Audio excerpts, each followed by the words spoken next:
Welcome to SS coaching classes. आज की इस वीडियो में हम आपको क्लास 10 के science previous year solve paper 2020 के सेट 2 एनके को सॉल्व कराएंगे। इसके पहले की वीडियो में हमने एनजे को सॉल्व कराया था, तो चलिए देखते हैं। ये यूपी बोर्ड 2022 की परीक्षा के लिए बहुत महत्वपूर्ण है। खंड का भौतिक विज्ञान। क्वेश्चन 1 है का एक अवतल लेंस द्वारा किसी वस्तु का प्रतिबिंब होता है। अवतल लेंस द्वारा किसी वस्तु का प्रतिबिंब किस प्रकार का होता है, ये पूछा गया क्वेश्चन में।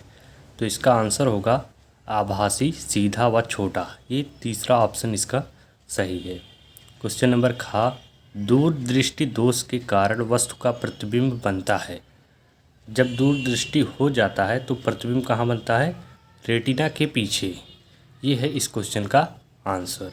क्वेश्चन नंबर गा है दो चालक तार जिनके पदार्थ लंबाई तथा व्यास समान है, किसी विद्युत परिपथ में पहले श्रेणी क्रम में और फिर समांतर क्रम में संयोजित किए जाते हैं। श्रेणी क्रम तथा समांतर क्रम संयोजन में उत्पन्न ऊष्मा का अनुपात होगा। तो ये एक अनुपात 4 होगा। ये बहुविकल्पीय प्रश्न है, इसलिए हमने इसको सॉल्व नहीं कराया है। इसका आंसर 1:4 होगा। क्वेश्चन नंबर घा है बिजली के बल्ब का तंतु फिलामेंट बना होता है, किसका है? ये टंगस्टन का बना होता है। क्वेश्चन नंबर 2 है सम्मुख चित्र में दर्शाए गए एक प्रकाश की किरण माध्यम ए से माध्यम बी में प्रवेश करती है। चित्र को देखकर बताइए कि कौन सा माध्यम अधिक सघन माध्यम है तथा माध्यम ए के सापेक्ष माध्यम बी का अपवर्तनांक ज्ञात कीजिए। ये माध्यम ए है, ये माध्यम बी है। माध्यम ए में 60 अंश का कोण बन रहा है, माध्यम बी में 45 अंश का। तो यहाँ पर देखिए ए का इसका कोण 60 अंश बन रहा है, तो इसका माध्यम सघन है। माध्यम ए अधिक सघन माध्यम है। अपवर्तनांक n बराबर होता है sine i upon sine r, ये फार्मूला होता है। तो यहाँ से साइन आई, ये हमारा ऊपर वाला आई होता है, ये 60 अंश है, साइन 60 अंश, और आर का मान दिया गया है 45 अंश। साइन आर का मान साइन 45 अंश। साइन 60 का मान होता है √3/2 और 45 का होता है 1/√2। यहाँ से 2 है तो इसमें से √2 कट जाएगा और इससे ये √2 कट जाएगा, तो यहाँ से बचेगा √3/√2 और इसको हम पूरा इस प्रकार रूट के अंदर लिख सकते हैं। ये है क्वेश्चन नंबर 2 का आंसर। क्वेश्चन नंबर खा है किसी निकट दृष्टि दोष से पीड़ित व्यक्ति का दूर बिंदु नेत्र के सामने 80 सेंटीमीटर दूरी पर है। इस दोष को संशोधित करने के लिए आवश्यक लेंस की प्रकृति तथा क्षमता क्या होगी? तो यहाँ पर हमें दूरी दिया गया है v, नेत्र के सामने दूरी इतना है, तो v बराबर -80 सेंटीमीटर, क्योंकि ये अवतल है। लेंस आवश्यक लेंस है, तो ये v बराबर -80 सेंटीमीटर हो जाएगा। और अवतल में u बराबर हमारा -इनफाइनाइट होगा, क्योंकि u माइनस में होता है। और निकालना हमें लेंस की प्रकृति तथा क्षमता निकालने के लिए हमें f निकालना होगा। तो देखते हैं लेंस का सूत्र से 1/f बराबर लेंस का ये सूत्र है 1/v - 1/u। यहाँ पर v की वैल्यू -80 है, तो यहाँ -80 रख दिया गया है, और u की वैल्यू -इनफाइनाइट है, तो यहाँ से माइनस प्लस हो जाएगा। तो इसका f का मान आएगा -80 सेंटीमीटर। और लेंस की प्रकृति अवतल है, क्योंकि यहाँ पर f निगेटिव में आया है। अब लेंस की क्षमता का मात्रक फार्मूला होता है P = 1/f मीटर में। तो P है हमारा, और ये 1 मीटर में है, तो इसको हम पहले सेंटीमीटर में लिखेंगे, क्योंकि यहाँ पर f हमारा सेंटीमीटर में दिया गया है। तो यहाँ से निकलेगा P = -1.25 डायोप्टर। ये है इस क्वेश्चन का आंसर। क्वेश्चन गा है तारे क्यों टिमटिमाते हैं? इसका आंसर है तारे वायुमंडलीय अपवर्तन के कारण टिमटिमाते हैं। पृथ्वी के वायुमंडल में प्रवेश करने के पश्चात पृथ्वी के पृष्ठ पर पहुंचने तक तारे का प्रकाश निरंतर अपवर्तित होता जाता है। वायुमंडलीय अपवर्तन उसी माध्यम में होता है जिसका क्रमिक परिवर्ती अपवर्तनांक हो, क्योंकि वायुमंडल तारे को अभिलंब की ओर झुका देता है। ये है इस क्वेश्चन का आंसर। क्वेश्चन नंबर 3 दिया गया है 15 सेंटीमीटर फोकस दूरी वाले अवतल दर्पण के सामने 30 सेंटीमीटर की दूरी पर 2 सेंटीमीटर लंबाई की एक वस्तु रखी है। बनने वाले प्रतिबिंब की स्थिति, प्रकृति तथा आकार, लंबाई याद कीजिए। तो इसको देखते हैं। एफ हमारा दिया गया है 15 सेंटीमीटर यहाँ पर, और ये अवतल दर्पण है इसलिए एफ हमारा निगेटिव होगा, और वी भी हमारा निगेटिव होगा, -3 सेंटीमीटर दूरी पर रखा गया है। और ये यू है, हमें निकालना क्या है वी, और ये एच दिया गया है, इसकी ऊंचाई 2 सेंटीमीटर लंबाई वस्तु की है। अब दर्पण के सूत्र से हम निकालेंगे पहले 1/v का मान। तो 1/f बराबर 1/v प्लस 1/u होता है। एफ की वैल्यू यहाँ से -15 रखा जाएगा। 1/-15 बराबर 1/v माइनस 1/30। यू की वैल्यू यहाँ से 30 रखी गई है। अब यहाँ 1/v की वैल्यू हमारी आ जाएगी -30 सेंटीमीटर। अब एच का मान दिया गया है तो 2 सेंटीमीटर। अब यम का फार्मूला होता है -v/u। ये आवर्धन का है प्रतिबिंब की लंबाई तथा आकार ज्ञात करने के लिए। यहाँ पर v हमारा है -30 दिया गया है, यहाँ पर माइनस पहले से ही है तो ये 30 हो जाएगा, और u हमारा -30 दिया गया है। तो यहाँ से m की वैल्यू -1 आएगी। और ये प्रतिबिंब की लंबाई तथा आकार के लिए एक फार्मूला होता है h'/h = m। तो यहाँ से m = आ जाएगा h'/2, h'/2 क्योंकि h यहाँ पर 2 दिया गया है। m बराबर आ जाएगा h'/2। अब इसका मान कितना है, m के बराबर है, तो m -1 है, तो m इसके बराबर होगा। इसके बराबर दिया गया है तो ये भी इसके बराबर होगा। तो यहाँ से h' बराबर ये तिरछा गुणा हो जाएगा, -2 हो जाएगा, h' = -2। अब प्रकृति, प्रतिबिंब वास्तविक तथा उल्टा होगा। नेक्स्ट क्वेश्चन देखते हैं। एक क्वेश्चन और दिया गया है अथवा के रूप में, वर्ण विक्षेपण से आपका क्या तात्पर्य है? सूर्य के प्रकाश स्पेक्ट्रम वर्णक्रम में विभिन्न वर्ण क्यों प्राप्त होते हैं? इसका आंसर हो जाएगा, सूर्य का प्रकाश जब कांच के प्रिज्म में से गुजरता है तो उसके दूसरे ओर स्थापित एक पर्दे पर सप्तवर्ण प्रतिरूप प्राप्त होता है। इस वर्ण प्रतिरूप को स्पेक्ट्रम कहते हैं। जब श्वेत प्रकाश की कोई किरण प्रिज्म से होकर गुजरती है तब उसके विभिन्न घटक रंग विभिन्न कोणों में प्रिज्म से बाहर निकलते हैं। बैंगनी रंग की किरण सबसे अधिक विचलित होती है। ये इसका फिगर है स्पेक्ट्रम का। यहाँ पर देखिए, यहाँ पर 7 कलर दिए गए हैं, VIBGYOR विबग्योर के रूप में। बैंगनी का यहाँ पर सबसे अधिक किरण विचलित होता है और लाल का सबसे कम। ये इनके बीच का कोड है। ये ΔR लाल का है और ये ΔV बैंगनी का है, ये सबसे अधिक होता है। नेक्स्ट क्वेश्चन है क्वेश्चन नंबर 60 वाट 220 वोल्ट तथा 100 वाट 220 वोल्ट के 2 विद्युत बल्ब श्रेणी क्रम में 220 वोल्ट के विद्युत मेंस से संयोजित किए गए हैं। दोनों विद्युत बल्बों में प्रवाहित होने वाली विद्युत धाराओं की गणना कीजिए। तो बल्ब 1 का इतना है, बल्ब 2 का इतना है। तो पहले हम इनका प्रतिरोध निकालेंगे। बल्ब 1 का प्रतिरोध होता R1 = V²/P। अब V हमारा है 220 × 220, ये V हो गया, और P हमारा 60 वाट है। तो इसको सॉल्व करेंगे, आएगा 806.66 ओम। बल्ब 2 का प्रतिरोध R2 = V²/P, ये भी उसी प्रकार होगा, और इसका आएगा 484 ओम। अब तुल्य प्रतिरोध निकालेंगे। तुल्य प्रतिरोध R R1 + R2। तो R यहाँ पर ये आया था R1 का और R2 का 484। इसको जोड़ेंगे तो 1290.6 ओम होगा। अब विद्युत धारा I = V/R। अब यहाँ से I = V हमारा 220 है दोनों में, तो 220 हो जाएगा। R हमारा है, दोनों को ऐड करने पर 1290.6। तो यहाँ से इसे सॉल्व करेंगे तो आएगा I = 0.17 एम्पियर। ये हो जाएगा इस क्वेश्चन का आंसर।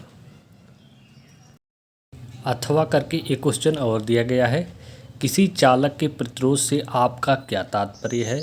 यह किन किन कारकों पर निर्भर करता है? तो पहले विद्युत प्रतिरोध का डिफिनीशन हम देखेंगे।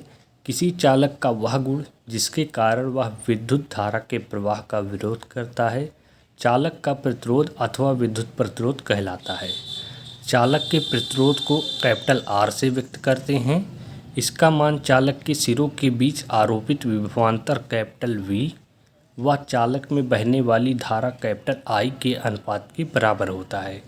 प्रतिरोध R बराबर हमारा होता है विभवांतर V बटे धारा I। ये इसका फार्मूला होता है प्रतिरोध का। अब चालक के प्रतिरोध की निर्भरता या उसको प्रभावित करने वाले कारक अलग होते हैं, तो इसमें चालक के प्रतिरोध की निर्भरता देखते हैं हम किस पर निर्भर करता है। तो पहला है एक ही पदार्थ तथा समान अनुप्रस्थ काट की विभिन्न लंबाइयों के तारों का प्रतिरोध कैपिटल R लंबाई स्मॉल l के अनुक्रमानुपाती होता है, अर्थात R अनुक्रमानुपाती l। दूसरा है एक ही पदार्थ के समान लंबाई परंतु विभिन्न अनुप्रस्थ काट के तारों का प्रतिरोध कैपिटल R अनुप्रस्थ काट कैपिटल A के व्युत्क्रमानुपाती होता है, अर्थात R व्युत्क्रमानुपाती 1/A। ये इसकी निर्भरता है चालक की। क्वेश्चन नंबर 4 है विद्युत चुंबकीय प्रेरण से आपका क्या तात्पर्य है? प्रयोग द्वारा इसे कैसे प्रदर्शित करेंगे? प्रेरित विद्युत धारा की दिशा को निर्धारित करने वाला नियम लिखिए। तो पहले हम देखते हैं विद्युत चुंबकीय प्रेरण क्या है। जब कभी भी किसी विद्युत चालक कुंडली और चुंबक से संबद्ध चुंबकीय क्षेत्र के मध्य सापेक्ष गति होती है तो कुंडली में प्रेरण के कारण विद्युत धारा प्रवाहित होती है। इस प्रभाव को विद्युत चुंबकीय प्रेरण कहते हैं। एक चुंबक को कुंडली की ओर ले जाने पर कुंडली में सर्किट में विद्युत धारा उत्पन्न होती है जो सर्किट में लगे अमीटर गैल्वेनोमीटर की सुई के विक्षेप द्वारा दर्शाई गई है। ये एक फिगर है जिसमें ये अमीटर लगा है और ये एक चुंबक है यानी यस ध्रुव है इसके, और इसके ऊपर तार लपेटी गई है जो गैल्वेनोमीटर व अमीटर की सुई को विक्षेप को दर्शाती है। अब इसी में एक नियम पूछा था, वो नियम यहाँ है फ्लेमिंग का दक्षिण हस्त नियम। जब हम अपने दाहिने हाथ को तर्जनी मध्यमा व अंगूठे को इस प्रकार फैलाते हैं कि यह तीनों एक दूसरे के परस्पर लंबवत हो तथा यदि तर्जनी चुंबकीय क्षेत्र की दिशा को प्रदर्शित करती है तो अंगूठा चालक की गति की ओर प्रदर्शित करता है। ये है इस क्वेश्चन का आंसर। अथवा में एक क्वेश्चन और दिया गया है R1 R2 तथा R3 तीन प्रतिरोधों को पार्श्व क्रम में जोड़ा गया है। संयोजन के तुल्य प्रतिरोध का व्यंजक व्युत्पन्न कीजिए। निम्नलिखित चित्र में बिंदुओं A तथा C के बीच तुल्य प्रतिरोध ज्ञात कीजिए। ये हमारा एक फिगर दिया गया है। यहाँ पर ये श्रेणी क्रम में है 2 ओम 3.5 ओम और ये हमारा समांतर क्रम में है। तो पहले हम देखें पार्श्व क्रम मतलब समांतर क्रम। तो यहाँ पर R1 इसे मान लेते हैं, इसे R2 इसे R3 और ये इस प्रकार हो गए। अब B तथा C के बीच पहले इन्हीं को निकाला जाएगा। अब यहाँ से इसे 1/R' के रूप में मान लेते हैं तो हमारा 1/2 1/6 प्लस 1/6 यहाँ हो जाएगा और यहाँ पर 1/R' की वैल्यू 5/6 आ जाएगी जब इसे सॉल्व करेंगे। तो अब यहाँ से R' की वैल्यू 6/5 हो जाएगी जो 1.2 ओम आएगी। अब यहाँ से B तथा C के बीच हो गया। अब हमें निकालना है A तथा C के बीच तुल्य प्रतिरोध। R' हमारा 1.2 ओम है और इधर 2 ओम है और इधर 3.5 ओम। ये सब श्रेणी क्रम में है तो डायरेक्ट ये सब जुड़ते चले जाएंगे। तो R हमारा है 1.2 और 2 ये दिया गया है श्रेणी में 3.5 ये। यहाँ से इसे सॉल्व करेंगे तो आ जाएगा R 6.7 ओम। ये हो जाएगा इस क्वेश्चन का आंसर। खंड खा। अब हम रसायन विज्ञान में आ चुके हैं। इसमें क्वेश्चन नंबर 5 दिया गया है, ये भी बहुविकल्पीय है। निम्नलिखित में से कौन सा तत्व तनु अम्ल के साथ संयोग करके हाइड्रोजन गैस निकालता है? तो जिंक जस्ता इसका राइट आंसर हो जाएगा। क्वेश्चन नंबर खा है, निम्नलिखित में से कौन सा तत्व द्वितीय समूह का सदस्य है? तो मैग्नीशियम हमारा द्वितीय समूह का सदस्य है। क्वेश्चन नंबर गा है, संतृप्त हाइड्रोकार्बन में नहीं होता है। क्या नहीं होता है? सी डबल बॉन्ड सी, ये नहीं पाया जाता है, संतृप्त हाइड्रोकार्बन में नहीं पाया जाता है।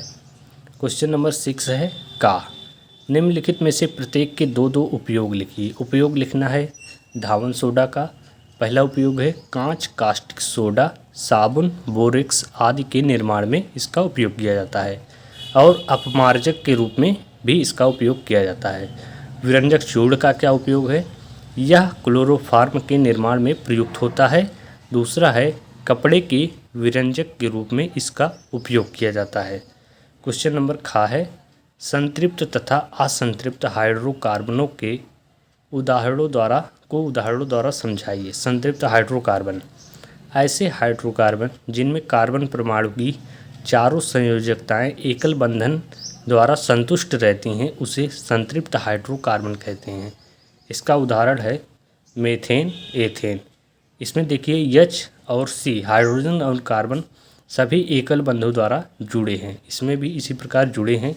मीथेन और एथेन इसके उदाहरण हैं।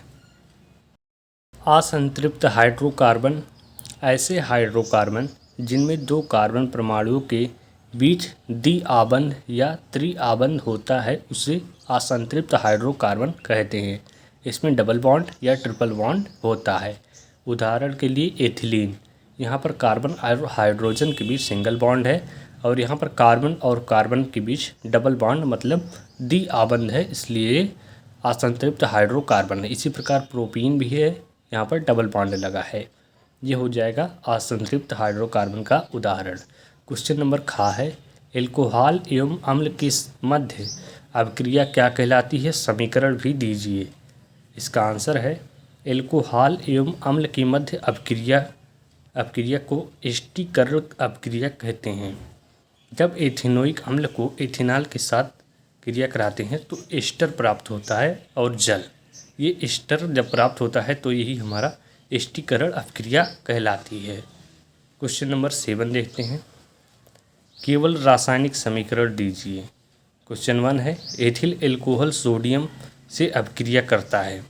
जब सोडियम एथिल एल्कोहल से अभिक्रिया करता है तो हमें सोडियम एथॉक्साइड प्राप्त होता है और हाइड्रोजन। क्वेश्चन नंबर 2 है, मीथेन क्लोरीन से अभिक्रिया करता है। जब मीथेन क्लोरीन से अभिक्रिया करता है तो हमारा मेथिल क्लोराइड और हाइड्रोक्लोरिक एसिड प्राप्त होता है, वो भी सूर्य के प्रकाश की उपस्थिति में क्रिया कराने पर। क्वेश्चन नंबर खा है, एसिटिक अम्ल के दो रासायनिक गुणधर्मों के रासायनिक समीकरण लिखिए। पहला एस्टीकरण अभिक्रिया, ये एथेनोइक अम्ल और इथेनॉल का रिएक्शन अम्ल की उपस्थिति में कराते हैं तो हमारा एस्टर और जल प्राप्त होता है। इसी प्रकार सेकंड है क्षारक के साथ अभिक्रिया। जब सोडियम हाइड्रोक्साइड का क्षारक के साथ अभिक्रिया कराते हैं तो हमारा CH3 COO और यहाँ से Na प्राप्त होता है और ये यहाँ से एक HE और एक HE H2O यहाँ से प्राप्त हो जाता है। क्वेश्चन नंबर 8 है, आधुनिक आवर्त नियम लिखिए। वेरी इंपॉर्टेंट क्वेश्चन है। आधुनिक आवर्त नियम के अनुसार तत्वों के भौतिक एवं रासायनिक गुणधर्म उनके परमाणु संख्याओं के आवर्ती फलन होते हैं। ये है आधुनिक आवर्त का नियम। क्वेश्चन नंबर खा है, भर्जन से आप क्या समझते हैं? उदाहरण सहित समझाइए। भर्जन वह क्रिया जिसमें अयस्क को वायु की उपस्थिति में उसके गलनांक से नीचे गर्म किया जाता है, भर्जन कहलाती है। मतलब अयस्क है, उसके गलनांक से नीचे गर्म करने पर उसका भर्जन कहलाता है। यहाँ पर सल्फर का ऑक्सीजन के साथ, तो यहाँ पे सल्फर डाइऑक्साइड प्राप्त होता है और इसी प्रकार AS का 3O2 के साथ 2AS2O3 प्राप्त होता है और जिंक सल्फाइड के साथ 3O2 का कराने पर जिंक ऑक्साइड और सल्फर डाइऑक्साइड प्राप्त होता है। क्वेश्चन नंबर गा है, खाने के सोडे की निर्माण विधि लिखिए। वेरी इंपॉर्टेंट क्वेश्चन यह भी है, निर्माण विधि। इसे सोडियम कार्बोनेट के ठंडे जलीय विलयन में कार्बन डाइऑक्साइड गैस प्रवाहित करके बनाया जाता है। ये सोडियम कार्बोनेट है और इसे ठंडे जलीय विलयन में प्रवाहित करने पर कार्बन डाइऑक्साइड गैस प्रवाहित करके बनाया जाता है सोडियम कार्बोनेट। क्वेश्चन नंबर घ है, पीएच मूल्य से आप क्या समझते हैं? पीएच मूल्य बराबर 8 वाले विलयन की प्रकृति क्या होगी? पीएच मूल्य किसी विलयन की अम्लता या क्षारकता का एक माप है। पीएच मूल्य बराबर 8 वाले विलयन की प्रकृति क्षारक होगी, क्योंकि यह 7 से अधिक है। 7 से अधिक पीएच मूल्य वालों की प्रकृति क्षारक होती है। अथवा के रूप में एक क्वेश्चन दिया गया है, निम्नलिखित पर संक्षिप्त टिप्पणियाँ लिखिए। का है प्रतिस्थापन अपक्रिया। प्रतिस्थापन अपक्रिया किसे कहते हैं? प्रतिस्थापन वह रासायनिक अपक्रिया है जिसमें किसी यौगिक के अणु के किसी एक परमाणु अथवा समूह के स्थान पर कोई दूसरा परमाणु अथवा समूह आ जाता है। तो इसका एग्जाम्पल क्या है? ये Fe आयरन है, ये CuSO4 कॉपर सल्फेट है, और यहाँ पर Fe Cu के स्थान पर आ जाता है। यहाँ पर दिया गया है किसी एक परमाणु अथवा समूह के स्थान पर कोई दूसरा परमाणु आ जाता है, तो Cu के स्थान पर FeSO4 आ जाता है और ये कॉपर अलग हो जाता है, तो यहाँ से फेरस सल्फेट और कॉपर प्राप्त होता है। खा है हमारा निस्तापन। इसका क्या होगा? सांद्रित अयस्क को उसके गलनांक के नीचे ताप पर वायु की अनुपस्थिति या कम मात्रा में गर्म करके उसमें से नमी, हाइड्रेशन, जल तथा अन्य वाष्पशील पदार्थों को बाहर निकालने की प्रक्रिया को निस्तापन कहते हैं। जब बॉक्साइट का निस्तापन किया जाता है तो Al2O3 एल्यूमिनियम ऑक्साइड और वाटर प्राप्त होता है जल वाष्प के रूप में। ये हो जाएगा इसका आंसर। क्वेश्चन नंबर गा है, साबुन तथा अपमार्जक का निर्मलन। ये भी क्वेश्चन पूछा जाता है। साबुन का अपमार्जन किस प्रकार, निर्मलन किस प्रकार होता है? यह वसीय अम्लों के सोडियम तथा पोटेशियम के लवण होते हैं। इसमें COONA समूह होता है। यह कठोर जल, अम्लीय जल तथा जल के साथ अच्छी तरह कार्य नहीं करते हैं। अम्लीय जल तथा ठोस जल के साथ कार्य नहीं करते हैं। अपमार्जक क्या है? यह सल्फोनिक अम्लों के सोडियम या पोटेशियम लवण होते हैं। इनमें SO3 समूह होता है। यह कठोर जल, अम्लीय जल, लवणीय जल के साथ क्रिया करते हैं। खंड गा जीव विज्ञान, इसमें क्वेश्चन नंबर 9 दिया गया है, मुकुलन पाया जाता है। तो मुकुलन हमारा हाइड्रा में पाया जाता है। इसका राइट आंसर हाइड्रा हो जाएगा। क्वेश्चन नंबर खा, जीवाश्म ऊर्जा का स्रोत है। ये कोयला है, जीवाश्म ऊर्जा का स्रोत। क्वेश्चन नंबर गा है, निम्नलिखित में से कौन सा मानव में मादा जनन तंत्र का भाग नहीं है? मादा में नहीं पाया जाता है। तो इसका राइट आंसर है शुक्रवाहिका। शुक्रवाहिका मादा जनन तंत्र नहीं पाया जाता है। क्वेश्चन नंबर घा है, स्वपोषी पोषण के लिए आवश्यक है। स्वपोषी पोषण मतलब कोई भी जीव है जो पोषण के लिए उसे क्या क्या आवश्यक है। तो पहला कार्बन डाइऑक्साइड तथा जल उसके लिए आवश्यक है। क्लोरोफिल की आवश्यकता है। सूर्य का प्रकाश, उपयुक्त सभी स्वपोषी पोषण के लिए आवश्यक है। क्वेश्चन नंबर 10 है, क्या होगा यदि हम एक पोषी स्तर के सभी जीवों को नष्ट कर दें? इसका आंसर है, यदि हम एक पोषी स्तर के सभी जीवों को समाप्त कर दें तो उसके अगले स्तर के जीव भी धीरे धीरे समाप्त होने लगेंगी। इसी प्रकार उन जीवों के पहले के स्तर के जीवों की संख्या बढ़ जाएगी और आहार श्रृंखला का संतुलन खराब हो जाएगा। ये है इस क्वेश्चन का आंसर। क्वेश्चन नंबर खा है, जल संरक्षण क्या है? विस्तार पूर्वक समझाइए। जल संरक्षण का अर्थ है जल के प्रयोग को कम करना, सफाई, निर्माण एवं कृषि आदि के लिए अवशिष्ट जल का पुनः चक्रण करना, मतलब जल को पुनः प्राप्त करना।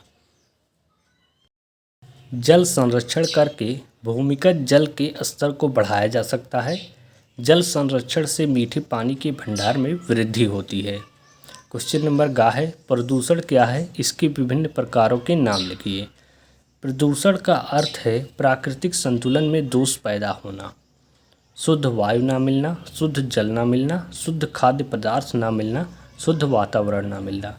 प्रदूषण के प्रकार, प्रदूषण बहुत प्रकार के होते हैं।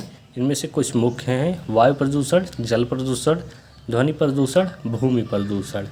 ये 4 मोस्ट टॉपिक हैं जो प्रदूषण के इम्पॉर्टेंट हैं। क्वेश्चन नंबर 11 है का पौधों में जल का परिवहन किसके द्वारा होता है, इसकी कार्यविधि को समझाइए। तो इसका आंसर है पौधों में जल का परिवहन एक विशेष प्रकार के ऊतक जिसे जाइलम कहते हैं उसी के द्वारा होता है। अब जाइलम की क्रियाविधि लिखना है हमें। तो जाइलम की क्रियाविधि क्या होती है। जाइलम ऊतक नलिकाओं के आकार का होता है तथा यह एक जाल के रूप में पूरे पेड़ में फैला होता है। पौधे जड़ के द्वारा मिट्टी से जल को अवशोषित करते हैं। जड़ों के द्वारा अवशोषित जल तथा अन्य आवश्यक खनिज तथा लवण भी पौधों के विभिन्न भागों तक पहुँचाए जाते हैं।